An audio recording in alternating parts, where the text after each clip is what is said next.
no olvidar principalmente que los componentes del Estado, los componentes esenciales, como he dicho, las Fuerzas Armadas, el derecho, los tribunales de justicia. En cuanto a tribunales de justicia en el Ecuador, hablamos de las cortes o juzgados, la Corte Nacional de Justicia, las cortes superiores, que están a cargo de llevar justicia al país, la burocracia, que lo introdujimos rápidamente y lo vamos a revisar otra vez el día de hoy, y vamos a revisar el tema referente a la educación y los medios de comunicación como elementos esenciales del Estado.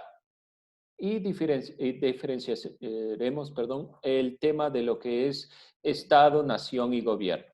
Bien, la burocracia, como vimos la anterior clase, directamente se refiere a la perspectiva de este papeleo que tiene detrás todo Estado y que se refiere directamente a generar derechos. Cuando hablamos de la burocracia, hablamos de que debe cumplir ciertos principios como la eficiencia, la transparencia, la agilidad, la pertinencia y sobre todo la gratuidad.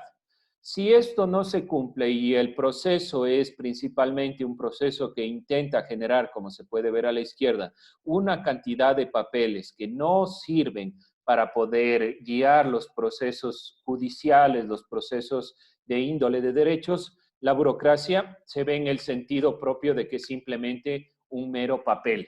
Entonces, la burocracia tiende o tiene la perspectiva de atender a las demandas de la población.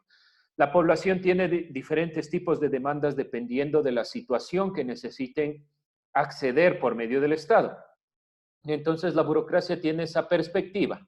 No se olviden que la población puede acceder dependiendo de cómo esté conformado el Estado, pero siempre está en el derecho y en la obligación de guiarse hacia requerir lo que el Estado le permite, principalmente hablando de derechos. Los derechos principales, no olvidarse la educación, la salud, todos esos tipos de procesos, perdón, todo ese tipo de derechos tiene un proceso.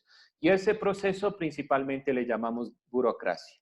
Y esa burocracia tiene que tener principios de eficiencia. La eficiencia tiene que estar guiada hacia cumplir necesidades propias del pueblo, no necesidades que estén guiadas a los grupos poderosos, ni necesidades que tengan que ver con el dinero, sino estos tienen que atender principalmente de forma gratuita. Como parte y componente esencial del Estado, la burocracia debe ser lo menos engorrosa posible, en el sentido de que sea lo menos cansada posible, que sea simplemente un papeleo rápido que les permita a las personas acceder a sus derechos. Hemos visto que en la última constitución del Ecuador se han planteado algunas posturas y una de esas posturas es tener todo el aparataje del Estado, judicial, de tanto electoral, de tantos ámbitos, en el Internet, que le permite tener un acceso más amplio a las personas y que el papeleo no sea tan extenso y que no sea solo esa carga de papel como podemos ver en la imagen de la izquierda. Bien, a grandes rasgos, ¿alguien alguna pregunta de la burocracia? ¿Está claro? ¿Perdón? Dicen, Sí. es decir, por ejemplo, en el cuestionario, en el taller nos puso el ejemplo de que decía esto, se podría decir que para ser atendidos en el Ecuador necesitamos tener todos los papeles para ser atendidos, o sea, poder seguir con el Sí, ese puede ser una crítica a la postura. Es decir, que hay muchos papeles que nosotros necesariamente debemos tener. Por ejemplo, si nosotros para entrar al colegio, a la escuela, debemos portar una cantidad de papeles, ¿qué le permite a la persona que accede a esos papeles? Saber quién es el estudiante, saber quiénes son sus familiares para tener contacto directo con esas personas. En la burocracia a nivel estatal funciona igual. La cantidad de papeles que nosotros entregamos son los papeles de requerimientos. Lo que estamos pidiendo, por qué lo estamos pidiendo, bajo qué cargo lo estamos pidiendo y a quién lo estamos pidiendo. Entonces, la burocracia se sintetiza en eso. ¿Cuál es la crítica? Que no son solo los papeles por los papeles, sino que, por ejemplo, nosotros podemos tener acceso, por ejemplo, por el Internet, por medio de este de esta herramienta, donde ya los papeles no son tan extensos, simplemente vamos directamente al tema central. Hay que ser críticos frente a la burocracia cuando se vuelve, como en la imagen, demasiados papeles que no sirven para nada. Pero de cierta forma la burocracia es necesaria porque si no, no sabemos a qué entidad estamos pidiendo, qué estamos pidiendo y qué estamos haciendo. Entonces, como les digo, es importante todo el proceso de la conformación del Estado y ustedes dentro de lo que se pida o se necesite cualquier requerimiento va a necesitarse de un aparataje burocrático, donde hay personas especializadas que nos permiten tener los procesos. Entonces, es un proceso para llegar a esa situación. ¿Sí? ¿Alguien más en cuanto a la burocracia? Bien, vamos con el tema de la educación. Oye, sí, Rápidamente. ¿Sí? por qué no cambian o sea, como decir, este organismo que tienen para poder ayudar a la gente? Lo cambian y en vez de tantos papeles, son el tiempo que ellos necesitan, ¿no? Porque entre tanto papel eso se hace más y más largo y no llegan a nada. Usted dice que debe ser algo rápido y no lo es. Ya, muy bien, gracias por la pregunta. Sí, una de las críticas principales a la burocracia es esa, la cantidad de papeles que se vuelven absurdos en el tiempo. Pero nosotros tenemos una población extensa. No podemos directamente ir a hablar con todas las personas. También llevaría demasiado tiempo. Entonces, lo que se hace es tener accesos rápidos. Por ejemplo, si nosotros hablamos del servicio de rentas internas, antes había que hacer una cantidad de papeles, pongamos un ejemplo, unos 10 papeles para una misma situación. Ahora el gobierno, desde la nueva perspectiva de que la burocracia debe ser eficaz y gratuita, primero cortó que los procesos burocráticos sean pagados. Segundo, la mayoría de los procesos burocráticos están en el Internet. ¿Qué significa? Que la mayoría de las personas pueden acceder y además esos 10 papeles se vuelven uno solo. Así se agilita la burocracia. Es la única forma de que la burocracia vaya teniendo tiempos cortos por medio de las tecnologías. Las tecnologías nos han permitido, tener un acceso rápido a ciertas consideraciones. Ahora hay que tener el uso correcto y lo que nos falta, sí, a mi forma de ver, es la educación sobre esos procesos. Muchas de las plataformas del país no tienen sentido, es decir, muchas de las plataformas o tienen errores o no se encuentran los archivos o los archivos tienen problemas o no se sabe a dónde enviar. Eso es lo que se debe cambiar. Para mi forma de ver, la perspectiva del Ecuador de cambiar toda la plataforma a una plataforma digital es el paso correcto, es la forma en la cual nosotros debemos guiarnos. No hay, según mi punto de vista, otra perspectiva para agilitar la burocracia.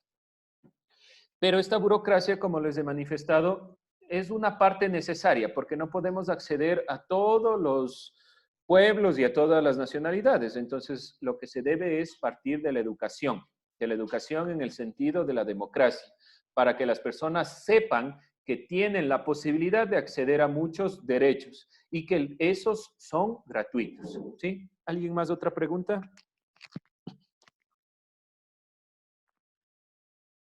Bien, vamos con la educación, vamos leyendo. Michelle. La educación es un servicio público y un derecho humano, fundamental garantizado por el Estado. El nivel de desarrollo del país se mide por el nivel educativo de su población. Ya, perfecto. ¿Por qué creen que se mide el nivel de avance del desarrollo de un país por su educación? ¿A alguien se le ocurre por qué medimos así el desarrollo?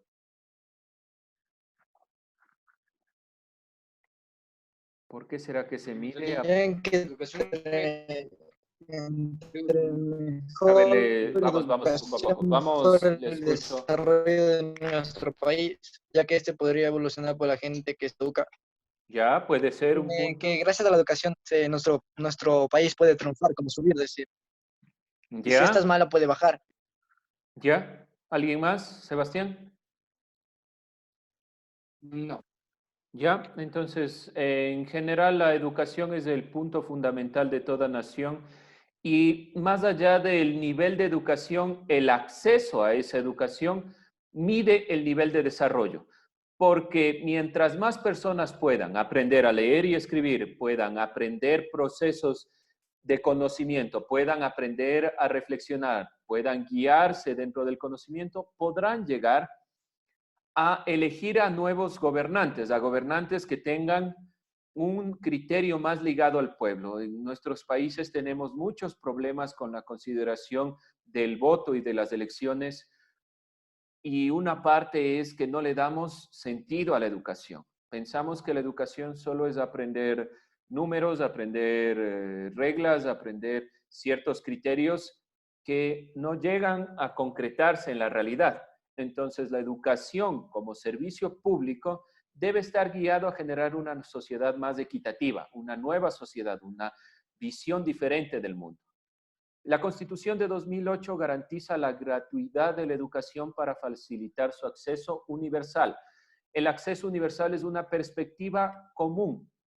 La educación es la base de todos los pueblos y la Constitución de 2008 ingresa la perspectiva de la gratuidad en la educación para facilitar este acceso y establece el respeto a la diversidad cultural y a la educación en el idioma de los pueblos y nacionalidades indígenas.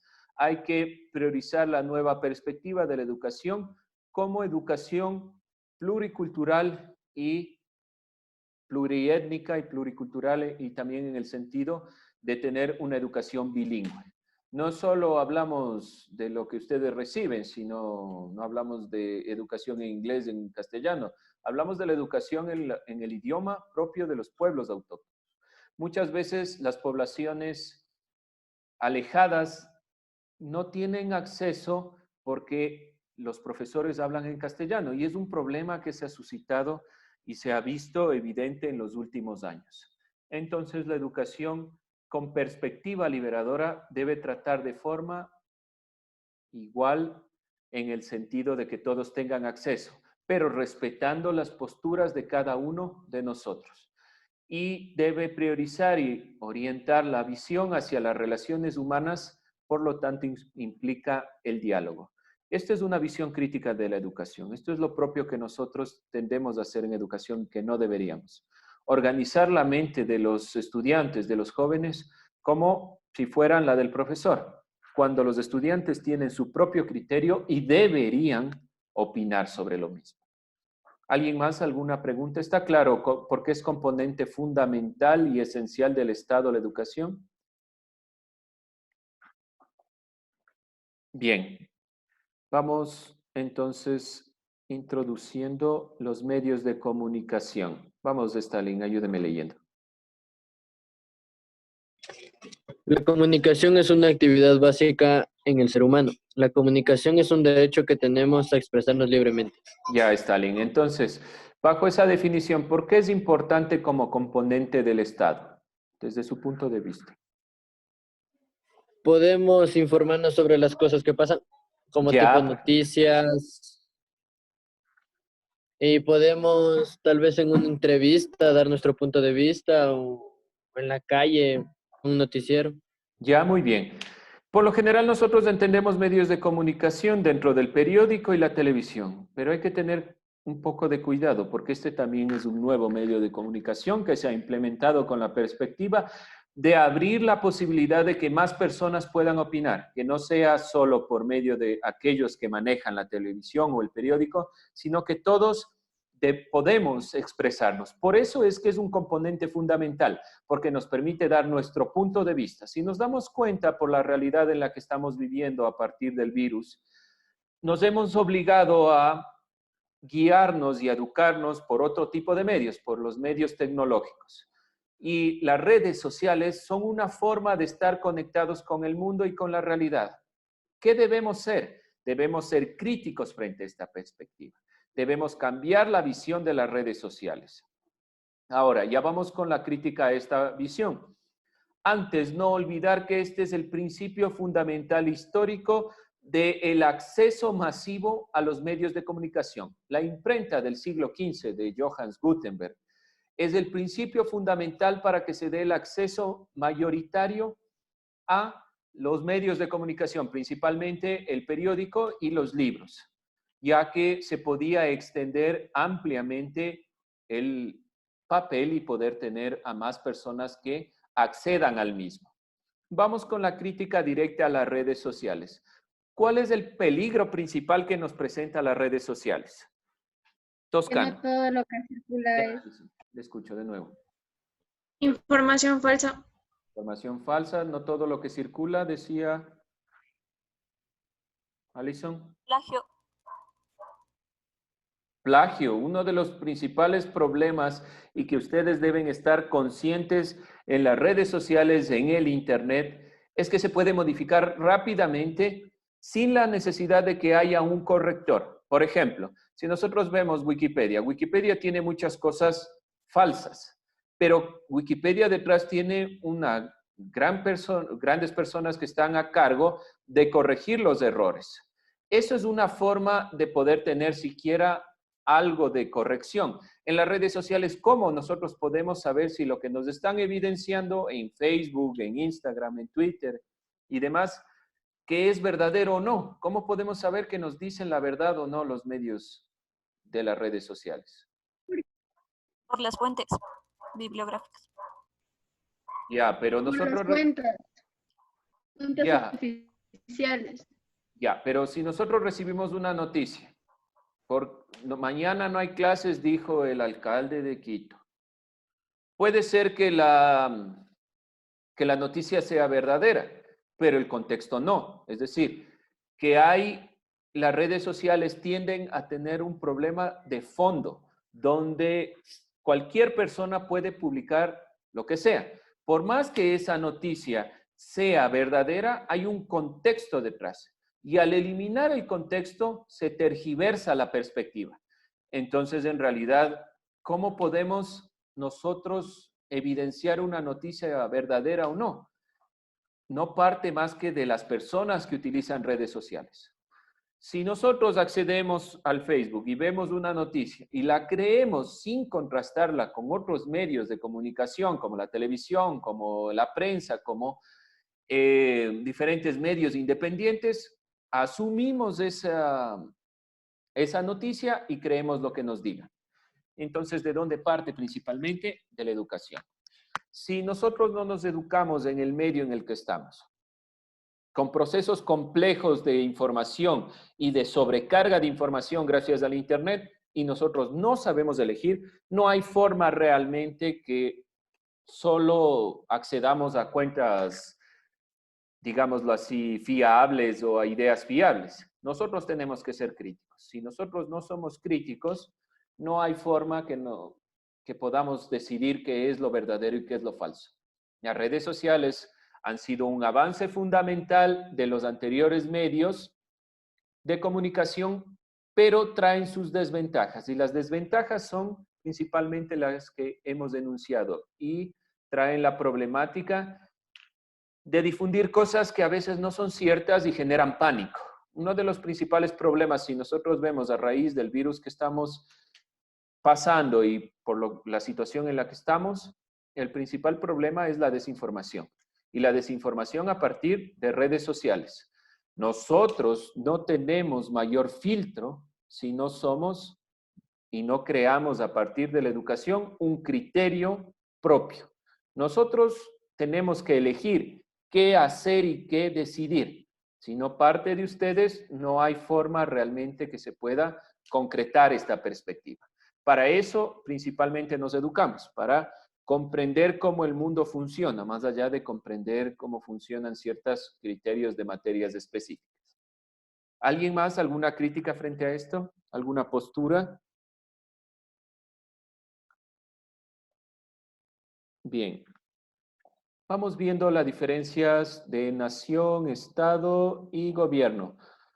Antes de eso, cerramos la temática de los componentes esenciales del Estado, revisando lo que vimos: Fuerzas Armadas, el derecho, los tribunales de justicia, la burocracia, la educación y los medios de comunicación. Finalmente vamos revisando esto.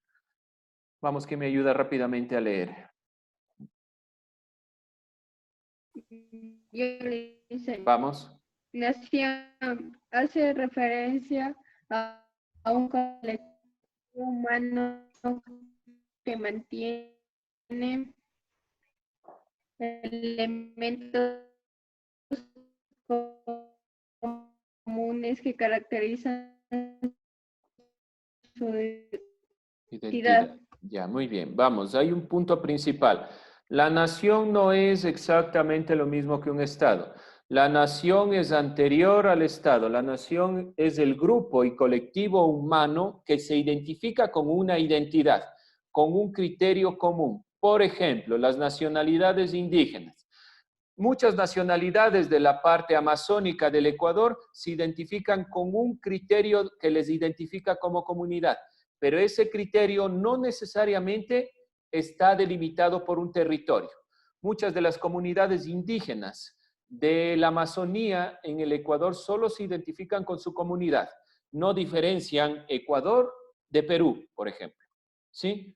Y asimismo, la nación no siempre está relacionada, como les digo, con el territorio. Si nosotros vemos también en España, hay muchas naciones, los catalanes, los vascos, los gallegos, que no necesariamente están delimitados por un territorio. Entonces, el concepto de nación hace referencia a este colectivo humano que se caracteriza por su identidad. No olvidar concepto de identidad. Anoten esto, que es el concepto principal de nación. Nación, colectivo humano, que mantiene elementos comunes que se caracterizan principalmente por su identidad.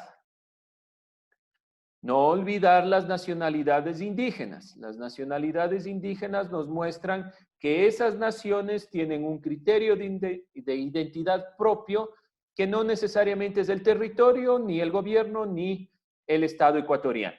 ¿Sí? Vamos con la definición de Estado. Vamos, Dayana, leyendo.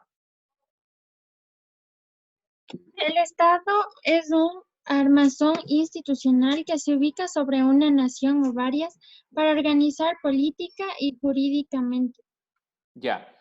¿Cuál será la diferencia entre Estado y nación? Shirley. El Estado Que en la nación se relacionan por vínculos como religiosos, culturales, mientras que en el Estado es como una organización política y jurídicamente. Ya, perfecto. Esa es la idea central. En la consideración del Estado sí se diferencia los límites. Y esto es lo principal que ustedes deben anotar. Elementos del Estado que le caracterizan propiamente un Estado. Primero, la población. Hay habitantes dentro de un territorio. El territorio es el espacio físico, es decir, los límites, por ejemplo, de nuestro país, con Perú, con Colombia, ¿sí? La soberanía. La soberanía es ejercer la autoridad sobre ese territorio y el poder, que es la capacidad de mandar sobre el territorio teniendo la soberanía del mismo. Estos son los elementos fundamentales que caracterizan a un Estado y lo diferencian de una nación. ¿Sí? No olvidar entonces la visión de nación y Estado, en cuanto el Estado es principalmente un armazón institucional. Ahí sí se diferencia el territorio, la población, la soberanía. En la nación no. La nación es un grupo humano que está interrelacionado con ciertas concepciones que les identifican. El Estado ya lo identifica por su territorio, por los límites, por la cantidad de población que tiene, por la soberanía que ejerce sobre ese territorio y por el poder que tiene para guiar a su población. ¿Sí? No olvidar estos temas. Vamos con gobierno. Casar.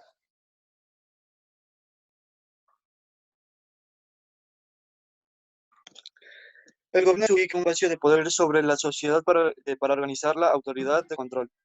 Ya. Entonces el gobierno es el control, la autoridad que tiene el gobierno en general dentro de sus 5 poderes para ejercer poder sobre el Estado. Hablamos de que en el Ecuador hay 5 poderes, el ejecutivo, legislativo, judicial. Hemos visto principalmente el judicial, no olvidarse de la Corte Nacional de Justicia. Hemos visto también rápidamente el poder electoral, el de participación ciudadana, ¿sí? Vamos leyendo finalmente esto. Alguien más que me ayude rápidamente. No tenemos mucho tiempo. Yo, Lisa. Ya, vamos, Tiffany. En democracia, el gobierno está conformado por un grupo de personas elegidas por el pueblo. Ya. Característica principal del gobierno. Todo gobierno democrático es elegido por el pueblo. Como pueden ver aquí, la Asamblea Nacional del Ecuador. No son exactamente las personas, es el poder como tal que tienen, dependiendo de los 5 poderes del Estado, para ejercer control sobre lo que se hace o no en el Estado. No se olviden que el Poder Judicial estaba a cargo de controlar la justicia en el país. El gobierno judicial está a cargo de esta perspectiva. ¿Dentro de qué Estado? Dentro del Estado ecuatoriano, dependiendo de las diferentes naciones que existen aquí.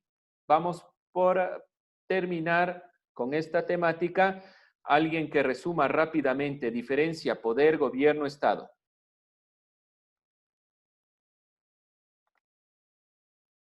Vamos, Cortés. Diferencia gobierno, nación, Estado.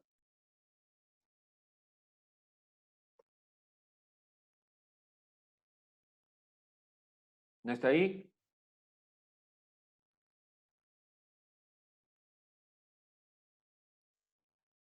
Luis. Sí, Licen. Vamos definiendo rápidamente, que nos quedan solo 2 minutos. ¿Qué nomás era, Licen? Nación, Estado y gobierno. Ya, a ver. La nación, como ya se decía, es lo que mantiene la unión entre humanos, ya sea por ¿cómo le podría decir? Esta palabrita, no olvidar. Por su identidad, exactamente. ¿Ya? Por su identidad, mientras que el Estado se maneja por el poder político. ¿Ya? No olvidar la idea de que es el armazón institucional y tiene que ver directamente con la organización política. Muy bien, Luis. Vamos con la idea de gobierno. Dice gobierno, se ubica en el espacio para poder social. O sea, gobierno en pocas palabras es la autoridad. Ajá, la autoridad sobre... Que se maneja mediante el poder sobre la población, los límites, principalmente sobre el Estado, sí, sobre el Estado.